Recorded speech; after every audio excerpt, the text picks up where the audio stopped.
নমস্কার সবাইকে। মঙ্গল কি নিচস্থ? নিজের জন্ম ছকে বা নিজের কুণ্ডলিতে দেখবেন মঙ্গলের পাশে যদি নিচের দিকে অ্যারো করা থাকে, ঠিক আছে, মঙ্গল লেখা থাকে, বা যদি এম করে মার্স লেখা থাকে, তার পাশে যদি অ্যারোটা নিচের দিকে করা থাকে, তার মানে মঙ্গলটা নিচস্থ, মানে ডেবিলিয়েটেড।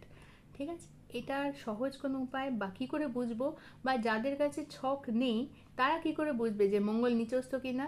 তার কিছু সহজ চিহ্ন আছে, যেরকম ইমিউনিটি, রোগ প্রতিরোধ ক্ষমতা খুব কম থাকে, হীন। ঠিক আছে, কিছু মানুষ খাওয়া দাওয়া সব ঠিক করলেও কিন্তু তাড়াতাড়ি অসুস্থ হয়ে পড়ে। তারপর যদি কিছু মানুষের মধ্যে একদম স্পৃহা নেই, মানে খাটাখাটনি করতে পারে না, একটু হাঁটার পরে প্রচণ্ড নেতিয়ে পড়ে, এরকম যদি কোনো জিনিস থাকে তার মানে মঙ্গল নিচস্থ।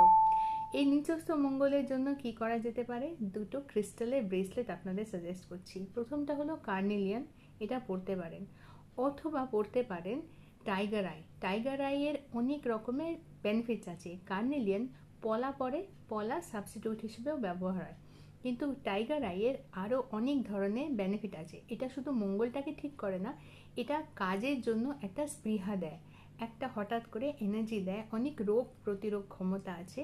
তাছাড়াও এটা লাকি ব্রেসলেট হিসেবেও কনসিডার করা যায়। টাইগার আই একটা ভালো ক্রিস্টাল, যার অনেক ধরনের বেনিফিটস আছে। এটার উপর একটা আলাদা ভিডিও করব। আপাতত এইটুকুই থাক। যদি আমার ভিডিওস ভালো লাগে তাহলে লাইক, শেয়ার আর সাবস্ক্রাইব করে দেবে আমার চ্যানেল হিল ডেস্টিনি বাংলা। বাংলাটা বাংলায় লেখা নেই, হিল ডেস্টিনি ব্র্যাকেটে BA1 করে লেখা আছে। সকলে ভালো থেকো আর সকলকে ভালো রেখো।